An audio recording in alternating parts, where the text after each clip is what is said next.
તો આ વાંગમય રૂપ કેમ લીધું? તો કે અહીંયા અસુર પણ વાંગમય છે, વાણીમય છે.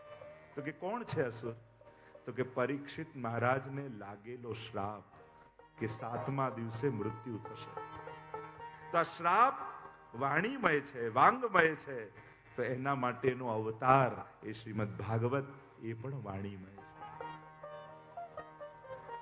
વિચિત્રતા એ છે, સતયુગ, ત્રેતા, એ સમયે અસુરોના નામ પણ મોટા મોટા, એટલા સામર્થ્ય વાળા. તમે કોઈ કથામાં એવું સાંભળ્યું છે એક બિચારો દુબળો પાતળો ગરીબ અસુર હતો? કોઈ કથામાં આપને સુના? એક બિચારો દુબળો પાતળો ગરીબ અસુર હતો. એક ગરીબ બ્રાહ્મણ હતો, સંત હતો, મહાત્મા હતો, આ બધું સાંભળીએ. અસુર તો માટે શું કહે? 10,000 હાથીનું બળ, સોનાની લંકા, આટલી પત્નીઓ, આટલું ધન. હંમેશા असुरों को कितना बलवान बताया गया. शास्त्रों में आप देखिए, जब भी असुर की चर्चा आएगी उसको बड़ा बलवान बताया गया, બહુ બળવાન. આસુરી વૃત્તિઓ બહુ બળવાન હોય છે, ખૂબ બળવાન હોય છે. જાણવા છતાંય માણસ છોડી નથી શકતો, કઠિન છે. તો સતયુગમાં હિરણ્યકશિપુ, હિરણ્યાક્ષ, સૌથી પહેલા પ્રહલાદ ને ત્યાં હિરણ્યકશિપુ, પછી ત્રેતા આવ્યું તો હિરણ્યાક્ષ, યા પછી રાવણ. એક અક્ષર ઘટ્યો, પેલા હિરણ્યકશિપુ હતો, પછી ત્રેતામાં રાવણ, 3 અક્ષર થઈ ગયા. પછી પાછું દ્વાપર આવ્યું, એક અક્ષર હજી ગયો, કંસ. અને હવે કલયુગ આવ્યો એટલે એક અક્ષરનો રહી ગયો, અને એ અસુર છે હું. આ હું છે ને એ સૌથી મોટો અસુર છે. પહેલા એક જગ્યાએ કેન્દ્રિત આસુરી વૃત્તિઓ રહેતી હતી. પૂતનાને મારો તો બધાની અવિદ્યા જતી રહે, ધૈનુકાસુરને મારો તો બધાનો દેહાધ્યાસ જતો રહે. કેન્દ્રિત આસુરી વૃત્તિઓ. ભગવાનને થયું આ કલયુગમાં બધાને પર્સનલાઇઝ વસ્તુઓનું બહુ થઈ જશે. મારો રૂમ, મારો કરજો. ભગવાને આખી દુનિયા આપી. આપણે દુનિયાના ખંડ કર્યા, ખંડના દેશ કર્યા, દેશના રાજ્ય કર્યા, રાજ્યના શહેર કર્યા, શહેરના ગામ કર્યા, એરિયા કર્યા, એરિયાની સોસાયટી કરી, સોસાયટીમાં મારું ઘર, મારા ઘરમાં મારો રૂમ, મારા રૂમમાં મારો કબાટ, ને મારા કબાટમાં મારું ખાનું. ભગવાને આખું વિશ્વ આપ્યું, બ્રહ્માંડ આપ્યું. આપણે ખાના સુધી પહોંચી ગયા. અને કલયુગમાં બધાને વ્યક્તિગત, મારું પર્સનલાઇઝ હોવું જોઈએ, મારું પર્સનલી હોવું જોઈએ. ઇન્ડિવિજ્યુઆલિટી એ જ કલયુગનો સૌથી મોટો રોગ છે. કારણ કે સમાજમાં ગૂંથાયેલો વ્યક્તિ છે, એકલો નથી. એક દોરો કાઢો અને સ્વેટર કેવું ખુલી જાય, એમ ઘણા એક દોરો નીકળે ને આખું ખુલી પડે, એવું છે. तो हुंकार वो सबसे बड़ा असुर है. हमारी लड़ाई अपने ही अहंकार से है, और भागवत हमको मददरूप हो जाएगा. जो ઘણી વાર એમ થાય આ તો બહુ સફળ, આ તો લાખોમાં એક, આ તો કરોડોમાં એક વ્યક્તિ છે. તો કરોડોમાં એક બનવા માટે કંઈ બહુ જ મોટું એચીવ કરે એ પણ જરૂરી નથી. જો તમારે લાખોમાં એક બનવું છે, સાવ સહેલો ઉપાય બતાવ્યો. ઘણા એમ કે લાખોમાં એક બનવા માટે ક્યાંક બહુ ઊંચા સ્થાને પહોંચવું પડે. અરે ના, તમારે લાખોમાં એક બનવું હોય તો સાવ સહેલું, તમારો ક્રોધ છોડી દો, લાખોનો છૂટતો નથી, લાખોમાં એક થઈ જશે. તમારે લાખોમાં એક થવું છે, તમારી ઈર્ષા છોડી દો, લાખો લોકોની છૂટતી નથી, તમે લાખોમાં એક થઈ જશો. તમારે લાખોમાં એક થવું છે, તમારો દ્વેષ છોડી દો, લાખો લોકોનો છૂટતો નથી, લાખોમાં એક થઈ જશો. जरूरत नहीं कि कहीं बहुत बड़ी कोई सिद्धि प्राप्त कर कर कोई विशेष स्थान में पहुंचा जाए. थोड़ा सा परिवर्तन भी हमको लाखों में एक बना देता है. नानकड़ू परिवर्तन, नानकड़ी वस्तुनो त्याग, नानकड़ी वस्तुनी वृत्तिनो परिवर्तन આપણને કરોડોમાં એક બનાવી દે છે. મહાપુરુષો ને મહાત્માઓ ઘણી વાર જુઓ તો એમણે બહુ મોટું પામ્યું નહીં, થોડું ઘણું જ કાઢી નાખ્યું ને તો કરોડોમાં એક થઈ ગયા. એમના ચરિત્રોને જુઓ, એમ જોવા જાવ તો સફળ વ્યક્તિઓમાં કદાચ દુનિયા જે રીતે સફળ માને એ રીતે એમને ન ગણી શકાય, પણ થોડું પોતાની ભીતરનું પરિવર્તન એ માણસને કરોડોમાં એક બનાવી દે છે. આ ભાગવત આ કામ કરશે.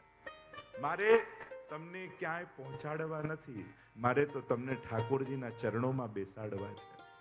બહુ દોડ્યા, બહુ ભાગ્યા.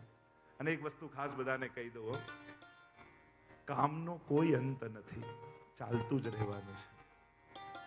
પણ કથા હાથમાંથી સરી ગઈ ને તો પાછી ક્યારે મળે કાંઈ ખબર નથી. કથાઓ તો બેસશે જ, કથાઓ નહીં થાય ગામે એમ નથી, પણ તમને અનુકૂળતા રહેશે કે નહીં એની કોઈ ખાતરી નથી. આપણે હોઈશું કે નહીં એની કોઈ ખાતરી નથી. એટલે આ 7 દિવસ મળ્યા છે ને, મારી તમને પર્સનલ એડવાઇસ એ છે કે આ 3 કલાક ઠાકોરજીના નામે તમે ન કરી શકો. જીવનમાં મેળવવા માટે ઘણું દોડ્યા, આખી જિંદગી દોડ્યા જ છીએ, ભાગ્યા જ છીએ. આવો ને થોડી વાર બેસીએ, જેને સાંભળવા જેવો છે એને સાંભળીએ, જેની પાસે બેસવા જેવું છે એની પાસે બેસી. કારણ કે આજ સુધી પ્રભુ પાસે જ્યારે ગયા ને તો આપણે જ બોલ્યા અને ભગવાન સાંભળ્યું. અને પાછા લોકો આઈને ફરિયાદ શું, ભગવાન ક્યારે બોલશે અમારી જોડે? ચાન્સ તો આપ, એ તો તૈયાર જ છે, તું મોકો નથી આપતો, અવસર આપ, જરૂર બોલશે, જરૂર થશે. આ 7 દિવસ વક્તા તો નિમિત્ત હોય છે, ભગવાન બોલતા હોય છે અને તમારી હૃદયમાં રહેલો વૈષ્ણવ સાંભળતો હોય છે. આ બંનેનો અનાદિ સંવાદ છે. આ ભગવાનને સમજવાનો અવસર છે. જેને પગે લાગવા માટે 2 કલાક લાઈનોમાં ઉભા રહો છો, એને સમજવા માટે 1 કલાકે નથી કાઢતા આપણે. અને જો ભગવાનને સમજ્યા નહીં ને તો જીવનની કોઈ પણ નાની મોટી ઘટના એના માટે આપણને અભાવ લાવી દેશે. ઘણી વાર લોકો કહે ને, આમ બન્યું ને મારી તો શ્રદ્ધા જ ઉઠી ગઈ, આવું થયું ને મારી તો શ્રદ્ધા જ ઉઠી ગઈ. અરે તારી શ્રદ્ધા હતી જ નહીં, તને વહેમ હતો શ્રદ્ધાનો. કારણ તે ભગવાનને સમજવાની ક્યારેય કોશિશ જ નથી. જો તમે માટીનો ઘડો લેવા જાઓ તો ઘડો સારો છે એના માટે ઘડા ઉપર ટકોરો મારો કે બાજુમાં કુંભાર બેઠો એના માથે ટકોરા મારો? ઘડો સારો ચેક કરવા કુંભારના માથે મારો કે ઘડાના માટે? આપણા બધાની તકલીફ એ છે, જીવનની ઘટનાઓમાં ચકાસવા માટે આપણે હંમેશા ભગવાનના માથે ટકો. જો તું સાચો હોય તો જો તું હોય, ભગવાન કે હું તો સાચો જ છું, તું ખોટો છું, તારી સમજ ખોટી છે. એક વસ્તુ યાદ રાખો, ઘટનાઓ આપણા હાથમાં નથી કે કાલે કે આજે શું બનશે. કોઈ ઘટનાઓ આપણા હાથમાં નથી, પણ ઘટનાઓના અર્થઘટનો ચોક્કસ આપણા હાથમાં છે. આ બન્યું એનો શું સાર કાઢવો એ ચોક્કસ આપણી સમજણ ઉપર છે. અને જો સમજણ બદલાઈ ગઈ ને તો દુર્ઘટનાઓ પણ તમને દુખી નહીં કરી શકે. આ ભાગવત આ કાર્ય કરશે. ઘટનાઓ હાથમાં નથી, અર્થઘટનો ચોક્કસ આપણા હાથમાં છે. ભાગવત 7 દિવસ સાંભળશો તો જીવનના બનતી ઘટનાઓના અર્થઘટનો કરવાનો દ્રષ્ટિકોણ તમારો ચોક્કસ બદલાઈ જશે.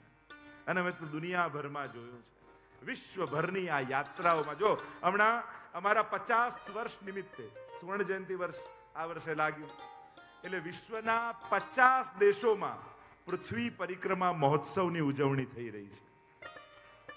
પહેલી વાર વૈષ્ણવ ધર્મના ઇતિહાસમાં 500 વર્ષના આ પહેલો એવો પ્રસંગ છે કે વિશ્વના 50 દેશોમાં ઉજવાઈ રહ્યો છે. અને હમણાં 5 દેશ થઈને હું આવ્યો છું, અને હવે આના પછી 6થો દેશ ઓસ્ટ્રેલિયા તરફ જશે. અને પ્રાઉડ ટુ બી અ વૈષ્ણવનું કેમ્પેઇન ચાલી રહ્યું છે કે દરેકની ભીતર વૈષ્ણવ હોવાનું ગૌરવ પેદા થાય, એના માટેના એક પ્રયાસો થઈ રહ્યા છે. અને આ 2 વર્ષ દરમિયાન 50 દેશોની આ મહાયાત્રા થઈ રહી છે. વિશ્વ પરિભ્રમણ ચાલી રહ્યું છે. એમ તો દર વર્ષે ભગવત કૃપાથી પૂરા વિશ્વની પરિક્રમા થાય છે. કેટલા અનુભવો હું જોઉં છું. યુવાનોની જે ચેતના જાગી છે, જે રીતે કાર્યો થઈ રહ્યા છે. અને ભગવત કૃપાથી આપણી પહેલી એવી સંસ્થા છે કે વિશ્વના 5 ખંડોમાં આપણે શ્રીનાથજી બાવાની હવેલીઓની સ્થાપના કરી છે. અને એક નવો સંકલ્પ લીધો છે હમણાં. આ 50 દેશોની યાત્રામાં જે કાંઈ પણ સેવા આવશે એ બધી જ સેવા દ્વારા પહેલું પુષ્ટિ માર્ગના ઇતિહાસમાં અને ગુજરાતને ગૌરવ મળે એવું શ્રી વલ્લભાચાર્ય ઇન્ટરનેશનલ ગર્લ્સ સ્કૂલનું નિર્માણ અમદાવાદ ખાતે કરવા જઈ રહ્યા છે. કારણ કે આટલા મોટા ગુજરાતમાં એક ઇન્ટરનેશનલ સ્ટાન્ડર્ડની કોઈ ગર્લ્સ સ્કૂલ કહી શકાય એનું બહુ એક અભાવ લાગે છે. અમદાવાદ આટલું મોટું છે પણ એકમાત્ર ગર્લ્સ સ્કૂલ, એ પણ એક કન્વર્ઝન માટે ચાલતું હોય એવું લાગે. કોઈ ગર્લ્સ સ્કૂલ જ સારા સ્ટાન્ડર્ડની નથી કે જે ઇન્ટરનેશનલ સ્ટાન્ડર્ડની હોય.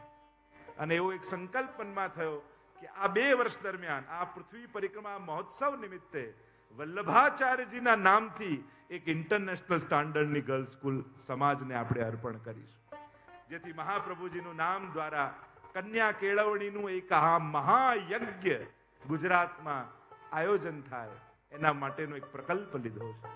તો એમાં પણ આપ લોકોને આહ્વાન કરીશ, જે રીતે જ આપ જોડાવા માંગતા હો. તો આ બધા સમાજના કાર્યો ચાલી રહ્યા છે અને આ બધી પ્રેરણા ક્યાંકથી મળતી હોય તો આ શ્રીમદ ભાગવત છે. શ્રીમદ ભાગવત 12 સ્કંદ, 335 અધ્યાય અને 18,000 શ્લોકોમાં શ્રીનાથજીનું વાંગમય રૂપ. મહાપ્રભુજી તો સમાનતા કરે છે ભાગવતની સાથે શ્રીનાથજીની.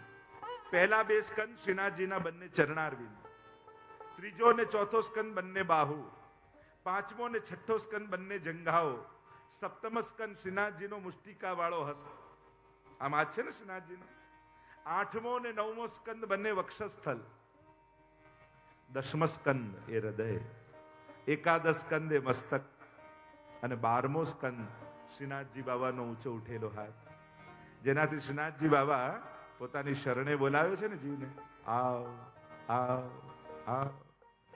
અને જીવ જ્યારે આમંત્રણ જુએ કે નિકુંજના દ્વાર ઉપર શ્રીનાથજીના સ્વરૂપની શું ભાવના છે, એ કેવલ ગોવર્ધનધારી નથી, એની મૂળ ભાવના એ છે, આપણે ત્યાં ગિરિરાજ ધારણનું સ્વરૂપ એ ગોકુલનાથજીનું છે.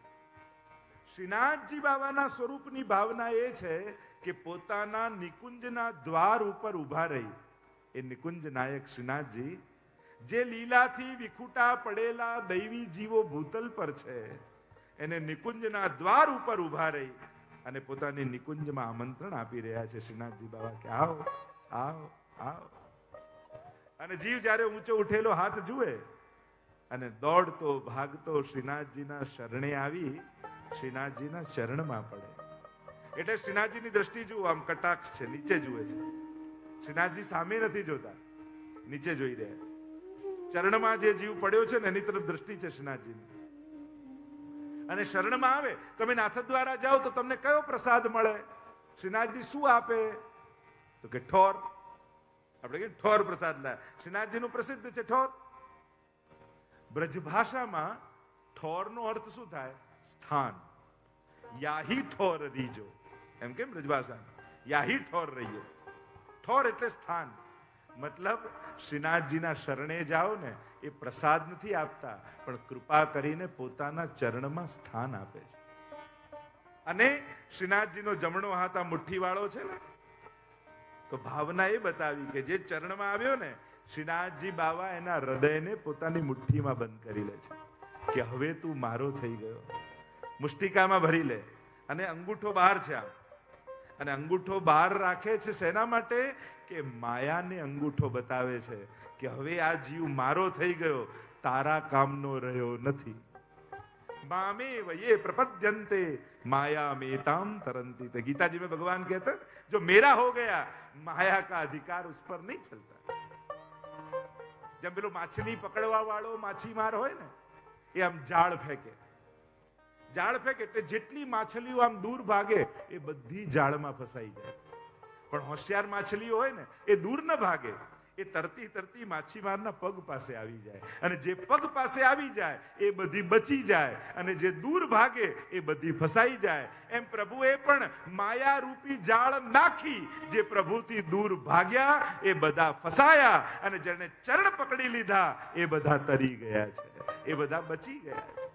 और आज तो हम सब जाल में फंसे हुए हैं ना. બધા પાસે જાળ છે કે નહીં? બધા નેટ ઉપર હોઈએ છે કે નહીં? બધાના મોબાઈલમાં નેટ છે ને? નેટ એટલે શું? જાળ જ છે ને. આપણે બધા જાળમાં ફસાયેલા છીએ. ये माया ही तो जाल है. और कैसी है? दैवी ऐसा गुणमयी मम माया दुरत्यया. उसको तरना बड़ा कठिन है, અને તરવું અઘરું છે. પણ જે મારો થાય છે ને એની જવાબદારી હું લઈ લઉં છું. એટલે જ પુષ્ટિ માર્ગમાં આપણે જયારે બ્રહ્મ સંબંધ લેવા જઈએ ત્યારે હાથમાં તુલસી દળ લઈને પ્રભુ આગળ શું બોલીએ છીએ? આખો ગદ્ય બોલી અને પછી પંચાક્ષર બોલીએ ને, હે કૃષ્ણ હું તારો છું. પ્રભુ કે હજી વિચારી લો. ફરી વૈષ્ણવ બોલે, હે કૃષ્ણ હું તારો છું. ફરી વિચારી લે. આપણે ત્યાં બાલ ભાવની સેવા ને એટલે બાળકમાં બધા જ ગુણ હોય, એક અવગુણ હોય બાળકમાં, અને અવગુણ એ હોય એને શેર કરવું ન ગમે. નાના બાળકના નેચરમાં શેર કરવું નથી હોતું. તમે એને એમ કહી દો કે આ રમકડું તારું, પછી કોઈને ના આપ્યો, મને આપ્યું છે પપ્પાએ, મમ્મીએ મને આપ્યું છે, મારા માટે લાવ્યા છે, એ પછી કોઈને ના આપે. તો અમારે ઠાકોરજી બી બાલક હે. ત્રીજી વાર કહે, જો હજી વિચારી લે, પેલો ફરી કહે, હે કૃષ્ણ હું તારો થયો. ઠાકોરજી હાથ પકડી લે, હવે તને બીજાનું નહીં થવા દો, કારણ કે તું મારો થઈ ગયો છે. એટલે પ્રભુ भगवान अपि पुष्टिस्थो न करिष्यति लौकिकीम च गति. इसलिए महाप्रभु जी ने कहा ना, प्रभु आपकी लौकिक गति नहीं होने देंगे. લૌકિકમાં રહીએ ભલે છે, પાણી માટે જ નાવ છે, અને પાણીમાં નાવ રહે બરાબર છે, પણ નાવમાં પાણી આવે ને પછી નાવ ડૂબી જાય. એમ જ આપણે સંસારમાં રહીએ બરાબર છે, પણ સંસાર આપણામાં આવી જશે ને પછી નાવ ડૂબવા લાગશે. અને એક છિદ્ર પડે તોય નાવ ડૂબી જાય. આપણે તો 10-10 છિદ્રો લઈને ફરીએ છીએ. कितनी संभाव, गहरी नदियां नाव पुरानी, यहां तो डूबने की कितनी संभावना है, फिर भी हमको पार उतारने वाला हमारा श्रीनाथ जी है. आइए आमंत्रित करते हैं श्रीनाथ जी बाबा को.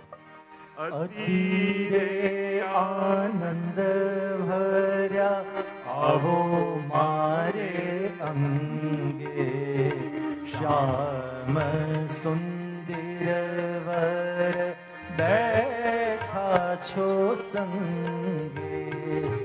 મુખડું જોયા વિના પાણી નવ પીવું રે, રસિક સુંદર વર જોઈ જોઈ જીવું રે.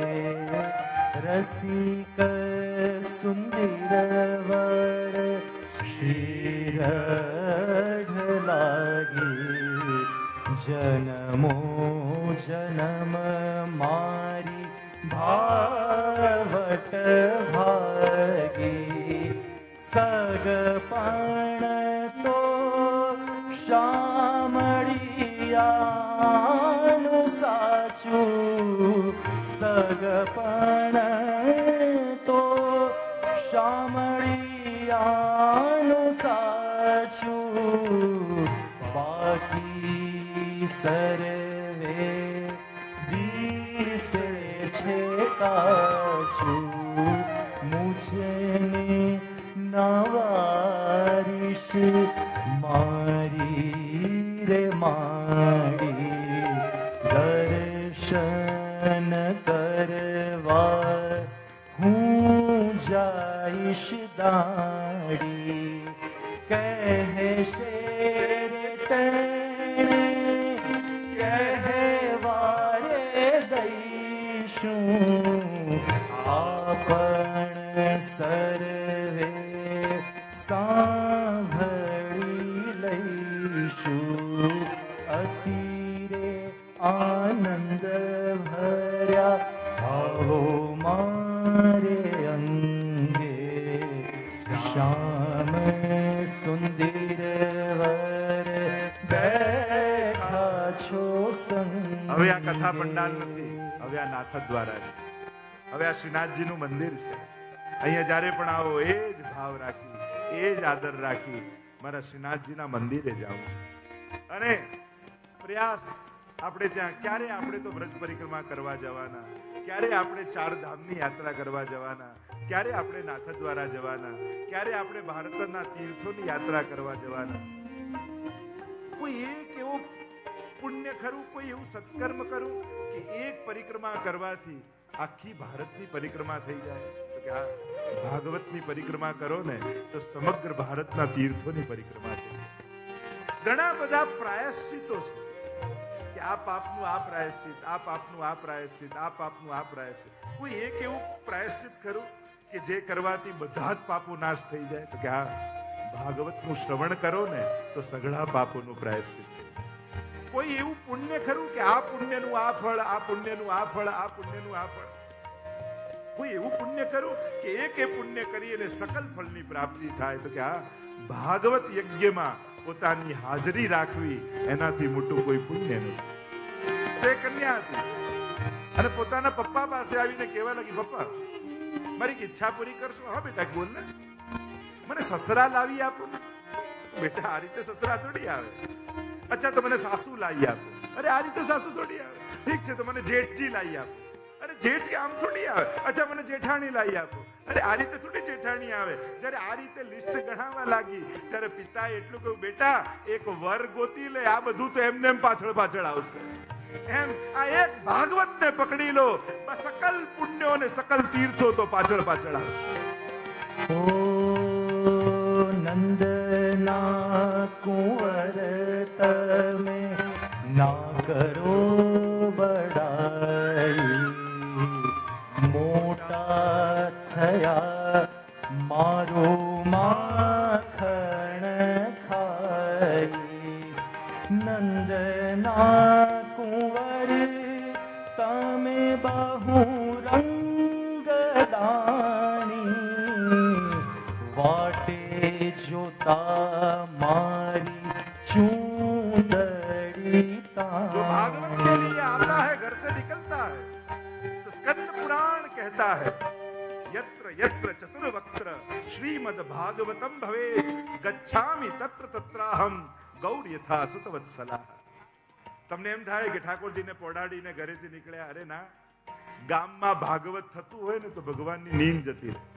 એ રાહ જોતા હોય ક્યારે મારી આ વૈષ્ણવ ચાલતી ચાલતી કથામાં જાય. અને ભગવાન શું કરે? गौर यथा सुतवत्सला. मानो एक गाय अपने बछड़े के पीछे पीछे जिस तरह माँ अपने बछड़ों को चाटती चाटती दुलार करती करती उसके पीछे पीछे जाती है ना, वैसे ही भगवान जो कथा सुनने जाता है उसके पीछे पीछे उसके ठाकुर जी आते हैं. અને તમારા ઠાકોરજી તમારા ખોળામાં બેસી અને ભાગવતની કથા સાંભળે છે. હંમેશા એવો ભાવ રાખો, કથામાં બેઠા હોય ને તેવો ભાવ, મારા લાલન મારી ગોદમાં બેસી અને ભાગવત સાંભળી રહ્યા છે. અને આપણે કથા સાંભળીએ ને ત્યારે સેવામાં આનંદ વધે ને કથામાં આનંદ વધે. કારણ કથા સાંભળીને ઘરે જાઓ અને સેવામાં લાલનને જગાવો ત્યારે કહો લાલનને કે પ્રભુ અહીંયા તો મહાપ્રભુજીની કાનીથી ડાયા ડમરા થઈને બેઠા છો, આ તો કથામાં જઈને ખબર પડે ક્યારે નરસિંહ બને ને વામન બને ને વિરાટ બને, કેવી કેવી લીલાઓ કરો છો. આ તો અહીંયા મારા ભાવને આધીન થઈ બાલક બનીને બેઠા છે. અને કથા સાંભળો ને તો ક્યારે એ રીતે ન સાંભળતા કે આ કોઈ આકાશમાં રહેનારા ભગવાનની કથા છે. હંમેશા એ રીતે સાંભળજો. રોજ હું જેની સેવા કરું છું ને એ ઠાકોરજીની કથા થઈ રહી છે. मेरे लालन की कथा हो रही तो आपका मन कथा में रहेगा और कथा करके सेवा में जाओगे तो सेवा में आनंद आएगा. मेरे लालन कैसी कैसी लीलाएं करते हैं. तो ये कथा ऐसी दिव्य कथा है.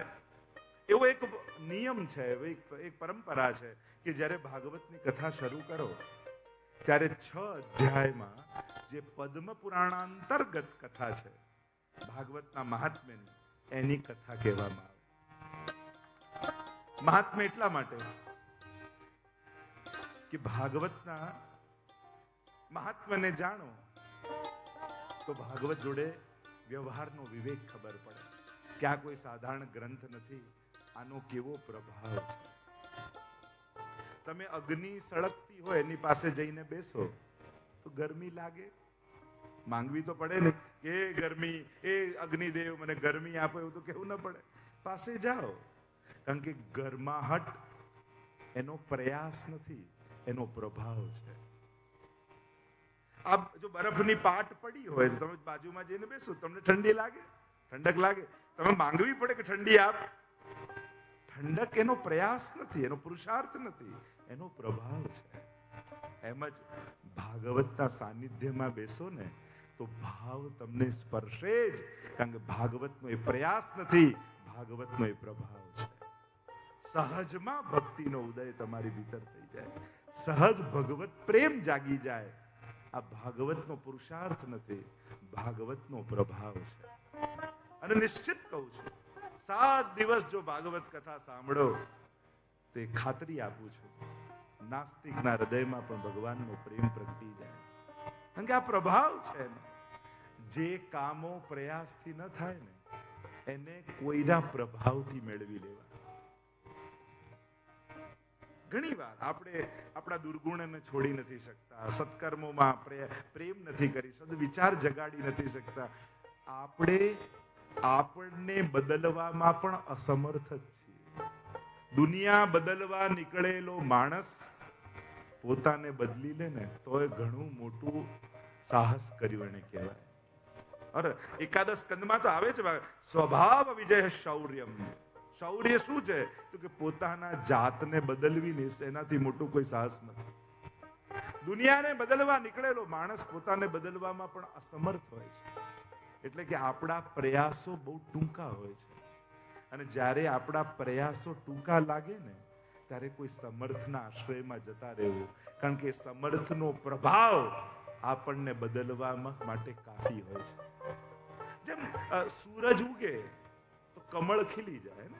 કોઈ સૂરજે હાથ લાંબો કરીને પાંખુડીઓ ખોલવી પડે છે ના, એનું હોવું જ એને ખીલવવા માટે પૂરતું છે.